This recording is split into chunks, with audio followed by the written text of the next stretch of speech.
Welcome, Sojourners. You have found yourself a cozy place here at Sojourners Awake. I'm Jonathan, and this is our production of Tabletop Stories.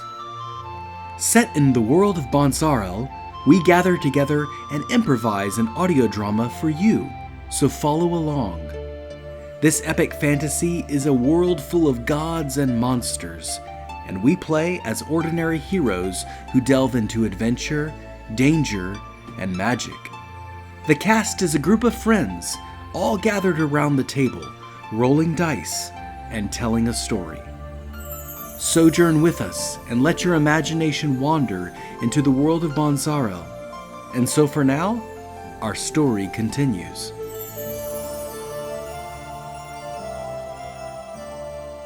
Ubi, the short hin woman, stands on the edge of Stillwater Swamp. She looks out over the desolate view before her, formerly the region of Firewater City.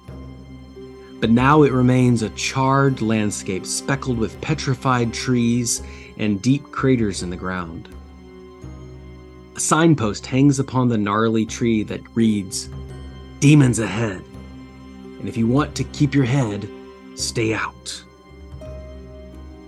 Only 3 weeks ago, Ubi went mad with worry in the town of Stillwater.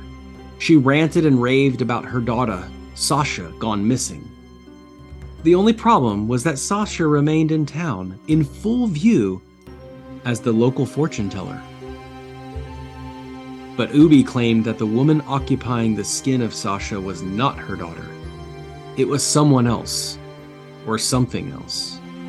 And the mother knows this all too well. But the townsfolk didn't take too kindly to her rantings and ravings, and so they exiled her from the community as she searched for her missing daughter.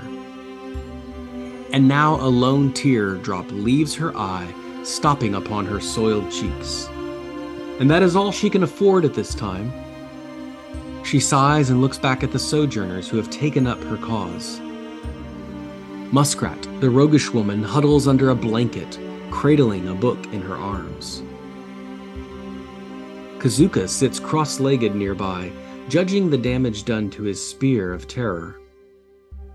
Brother Dogath, far from his home, lays on his side, eyes open, staring into a single flame from the campfire. The demon huntress, Dogania, is the only one away from the site, and like Ubi, she stares into the desolation, wondering what horrors lay beyond this border. And on the word of a swampy troll in Mulgren's lair, the sojourners heed his advice and follow the trail to Firewater Desolation to find Sasha and hope that when they do, she is still alive. Because in Firewater Desolation, the only thing you have is hope. And so for now, our story continues.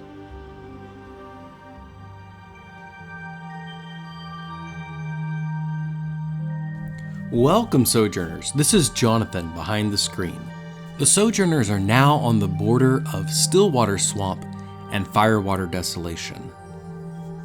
80 years ago, Mulgren the Black Dragon destroyed Firewater region, including the city. All that is left is now a desolate landscape full of ruins, petrified forests, and now the host of demonic activity prowls around, making this place a deadly experience for the Sojourners.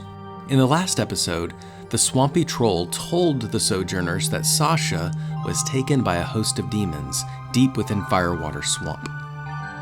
Between Dogania's knowledge of demons and the Sojourners' bravery, they will be able to press through Firewater Desolation, find Sasha, and return her to her mother. But this will certainly not happen without incident. In preparation for my games, I'd like to use a deck of playing cards to prompt what sort of incidents the Sojourners will encounter. I've spent some time deciding what exactly is located in Firewater Desolation, and I've mapped it out. But now, I need to randomly draw a card to find out what encounter they will have right out of the gate. Let's see what we got. The 7 of Spades.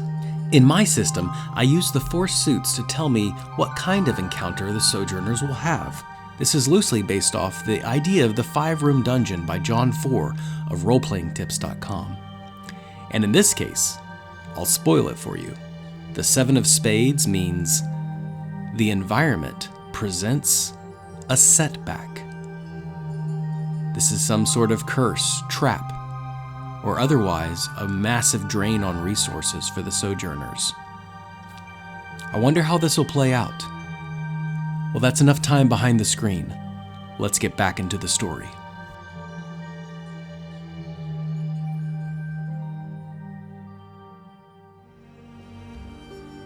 Kazooka, you are sitting there at the campfire, spear of terror in hand. It's been a couple days' travel from Mulgren's lair, and you're now at the border between the Stillwater Swamp and the beginnings of Firewater Desolation, a remote landscape, the haunt of jackals and vultures, not a hospitable place. As your eyes go back and forth between the campfire, Muskrat huddles fast asleep, and the desolate landscape, what do you pay attention to, and how do you respond? I'm paying attention to Dogania because I still don't trust her. But I understand that she's looking into the pathway to Firewater Desolation. That's where she's focused on. So I want to get near Brother Dogath because him and I have been adventuring for some time now. And I just want to tell him, just be wary of Dogania. I still don't trust. Do you understand, Brother Dogath?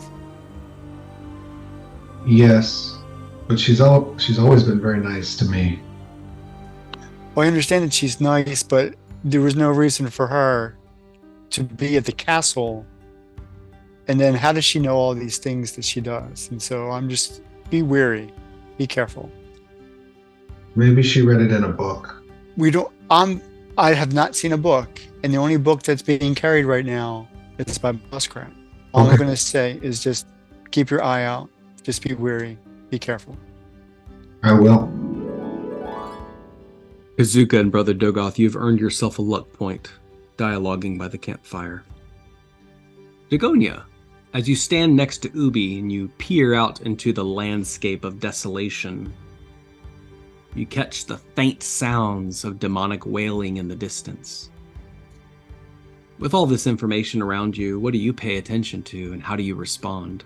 I am getting a bit worried because I think we're going to be in trouble soon. And although they don't trust me, I think there's something, bad coming on our way. So I'm just trying to keep myself focused on that. Although, like Kazooka, doesn't really trust me, but I try to keep the team safe because obviously a demon huntress. And I'm good at demon knowledge and everything. So I know that something's going to happen very soon, and that's not going to be good.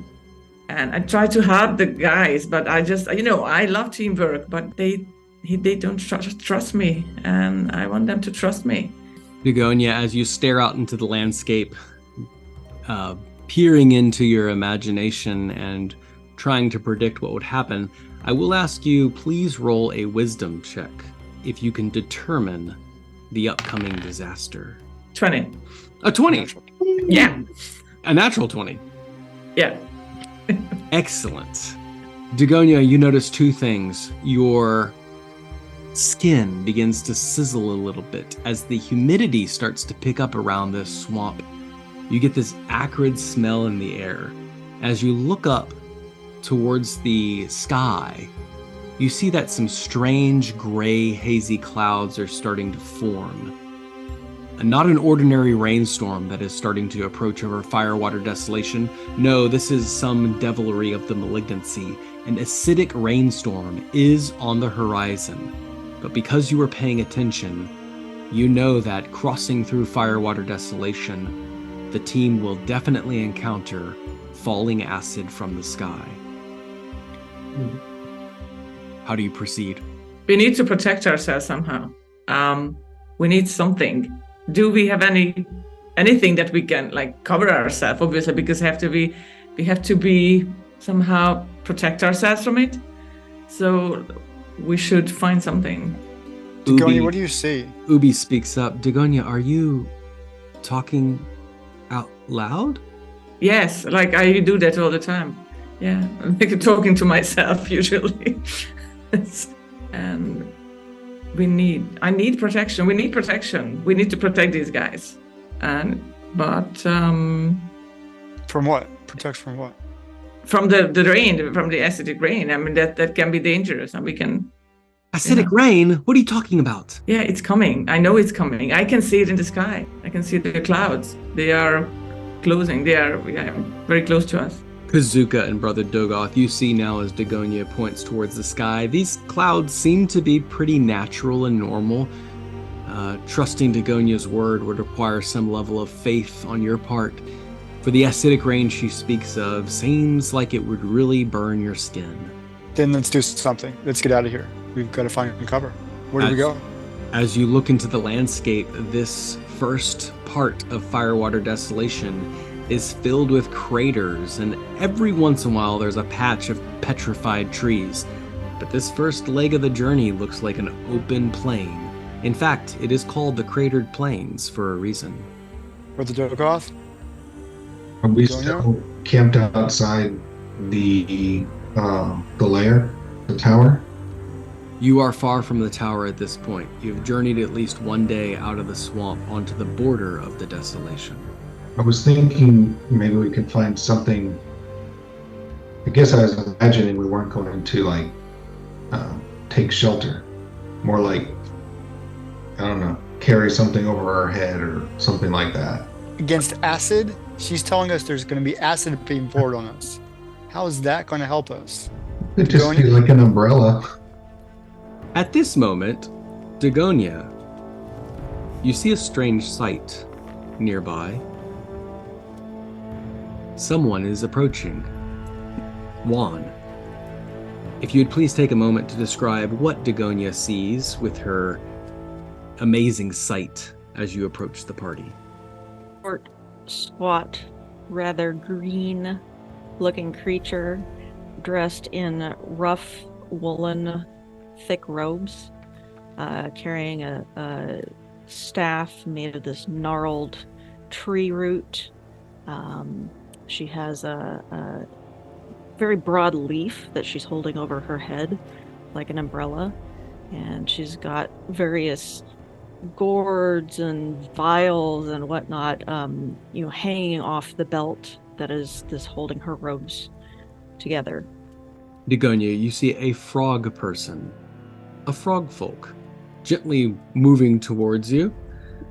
You've seen the frog folk people. Usually they are mindless cannibals, tribalistic and without language. One traveling alone is quite the strange sight. Juan, do you appear to be approaching quietly, stealthily, or without caution? I'm being cautious, but I'm trying to put myself out in the open so that they can see me coming and not be startled. Dogania, how do you respond? I'm not sure what they want. They can be dangerous. I mean, obviously, because we have to be careful. I have to be careful with them. We have to be careful with them and try to figure out what they want, what it wants. How? Can we talk to them? Can they speak? Traditionally, you know that frog folk do not speak. How do they usually communicate?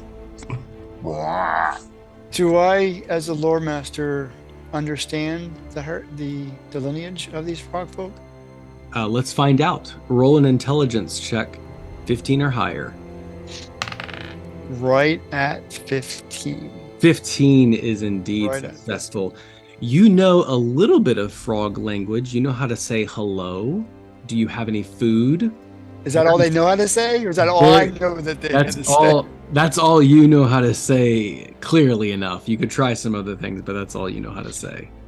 Is Juan within speaking distance? Do I have to call out to her? You can call out to her, yes. Then in frog language, I call out hello. Juan, you hear this man call out in your own language. How do you respond? Hello.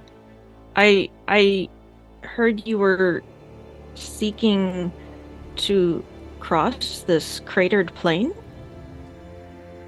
Then the next thing I say is, do you have any food? I do have some flies, but I am afraid they are not very fresh. I can share with you. As I each start of you, rummaging in my bag. as each of you hear this frog lady speak, she is speaking in perfect common tongue.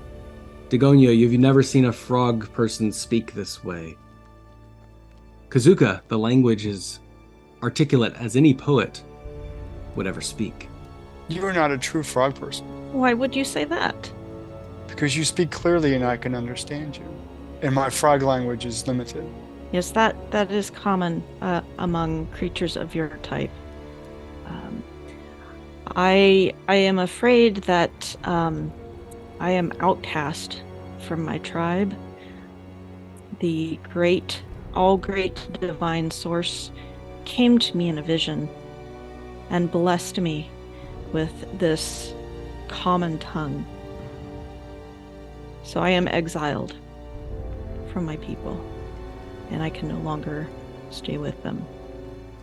I am seeking Firewater City and hope to find something called a Holy Necklace of the Union, as the all-great divine source suggested. Perhaps finding that will help me explain to my people why I have this tongue, so that I may return to them and may live in union with my loved ones.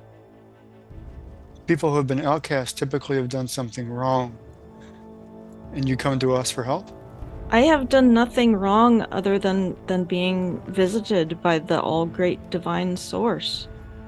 I don't know what I did to, receive such a blessing. If you can call it a blessing, it feels like a curse, since it has separated me from my people. They do not like that I speak the human tongue, and so until I can provide an explanation to them of why I speak that, they will not let me return. I don't think that I caught your name. I'm Brother Dogath. Hello, Brother Dogath. My name is Juan. If your tongue cannot pronounce it, you may call me Juan. It's lucky you joined us now, because we had to defeat a dragon already.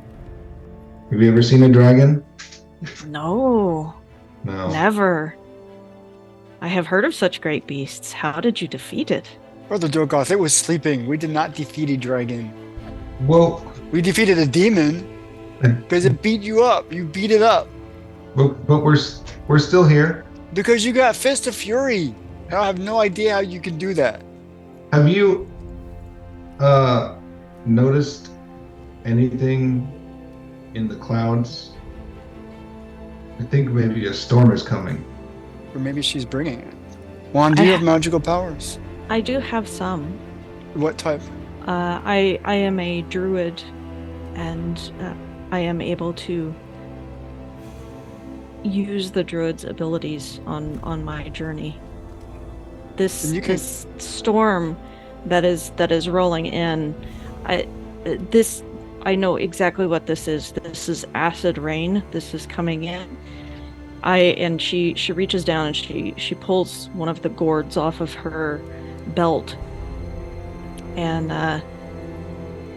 I have this substance.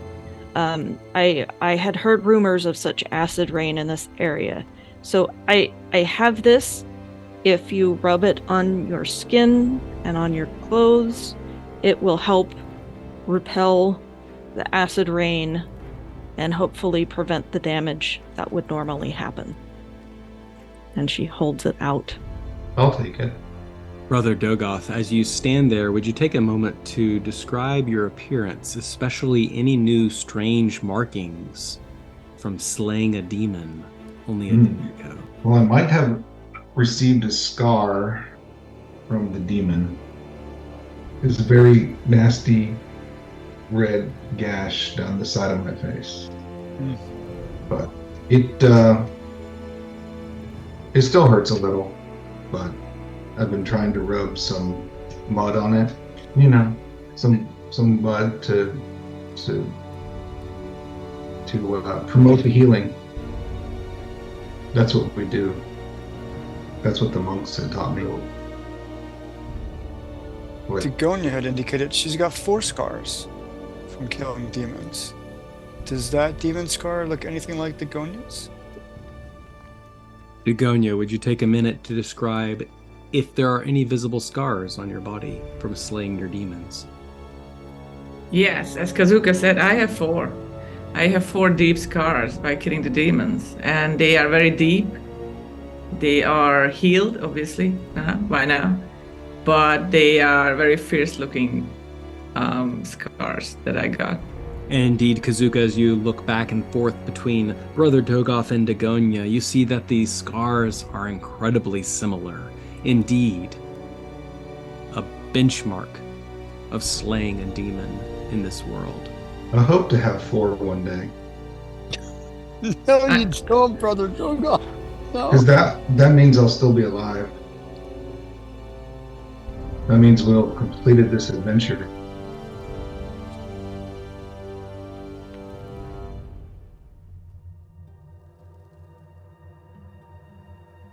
You realize Muskrat wants you around for a while. She doesn't want, well, given her last opportunity to go jump into the abyss, I'm not quite sure who I'm spending time with anymore. And Muskrat sits there curled up near the waning campfire. She is fast asleep. Brother Dogath, you stand there with the gourd from Juan in your hand. How do you proceed? So is there enough for everybody? You see that there is 1 serving left within this gourd, enough to coat your face and your skin, any part of you that you wish not to be burned by the acid. If I use this, how are we going to protect everybody else? Can we make more? Do you know how to make more of this one? If I can find the right plants in this area, I think I can create some more. Juan, if you would make a nature check as you survey this area. You are going for a 12 or higher in order to find the plants during this hour. 7.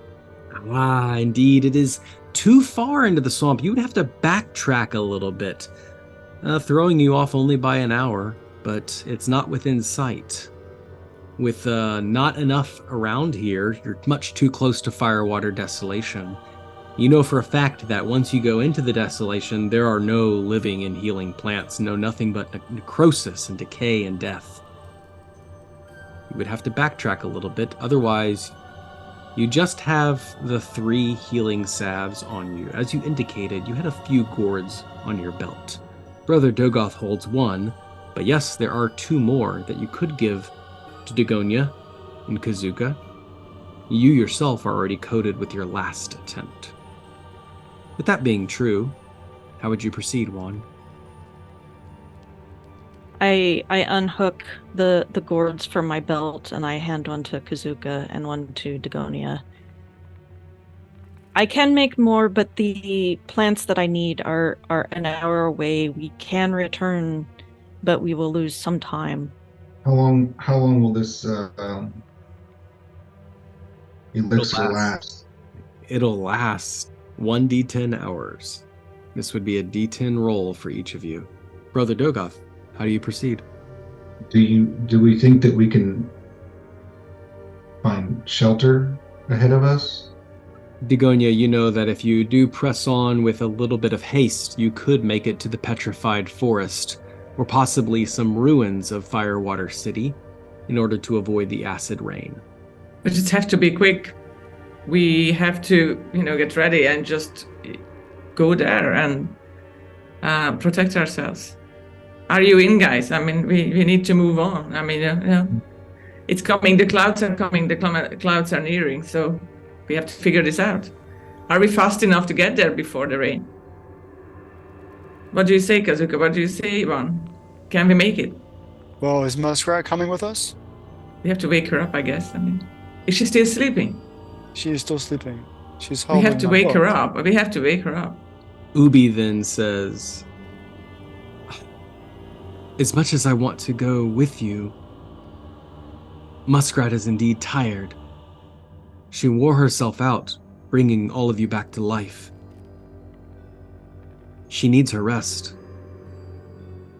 If you go in, we can wait till the acid rain passes, and we can catch up with you later. As I can see, there are not enough gourds to bring me along. Go as fast as you can, and try to leave a trail for me to follow. As soon as Muskrat is awake and sustained, and as soon as the acid rain is gone, the both of us will follow you. Since our original mission was to look for your daughter, I still don't have a clear description of what she looks like. How do I know if I find her? Or is it the presence of her that we're looking for? No, I hope indeed that you find her, body, mind, and soul, all intact. She looks a lot like me, short woman, hairy legs, hairy feet, round waist, bright curly hair, color of the sunset. Only she has a lot more freckles underneath her eyes. She always wears a blue sash in her hair. It was her trademark as a fortune teller. Okay. All right. I'm in. Let's go. Brother Dogath? Dogania? Yeah, let's do it. Pouring it all over myself. All right. Brother Dogath, Dogania, and Kazooka roll a d10 to see how long you have. Welcome back, Sojourners, to Behind the Screen. If you're like me, you keep a lot of notes during your games. Things like, how long does a protective oil last during an acid rainstorm?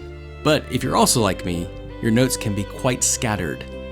That's why I advise you to go to sojournersawake.com/shop and purchase my Minimalist Session Keeper for Game Masters and Players. I've seen a lot of notebooks out there, but most of them are for Game Masters. This is designed for a one purchase for Game Masters and Players. I think players should keep track of notes just as much as Game Masters, if not more. This helps with role-playing, this helps you stay in character, and most of all, it helps you remember things like, how much longer do I have of this protective oil? Keeping track of notes in the game is incredibly important, and can often mean the difference between life and death for your character. So go to sojournersawake.com/shop and purchase the Minimalist Session Keeper for Game Masters and Players.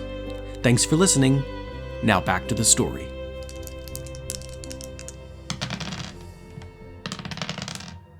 Five hours. Brother Dogath with 5 hours of protection. Dogania 6.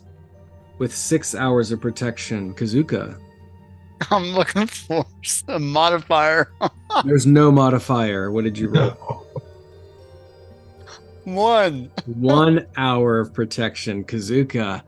It's just your rippling muscles, your bulging body. Just, it's too much surface area for this magical elixir to cover. Juan, Go ahead. Juan, you spent a little time looking around for some more healing plants. Other than the initial try of just looking around, did you have something else in mind before you head out into the desolation? Just thinking that I would like to grab some handfuls to put in my pocket to have along the way. Well, you haven't seen any nearby. You would have to go a little bit backwards into the swamp to grab some more. This would set you back a little bit and make the acid rain a little more difficult. You're riding a little bit on faith, but you do see that there is a crawling fish that is oozing out of the swamp as you speak. It's a living thing, and you know that all living things possess some kind of energy. With your special powers, you could bring along this life with you in exchange for some extra magical abilities if you wanted to access them. Okay. I wander over to this crawling fish. I very delicately pick it up with my webbed fingers, and I lean down and I whisper something to it, and then I listen to it. He said, and then I nod. Yeah. Well, for the Union, I will assist you. I thank you, and I place him delicately in my pack. I do like dark places, though it is a bit dry in here. Is there any mud or muck or anything nearby? I'm gonna scoop up a handful and put it in the bag with him and kind of tuck it in around him like a gross blanket. And this crawling fish is now safely secure in your bag that is leaking a little bit of muck, mire, and slime from Stillwater Swamp. With each of you coated, the acid rain billowing in the distance, starting to pour down. As your feet step on the cratered plains, you now know why it is called the cratered plains, because it looks like pockmarks of meteorites. Every story comes to an ending, so for now, we must conclude. Thank you for listening, Sojourners.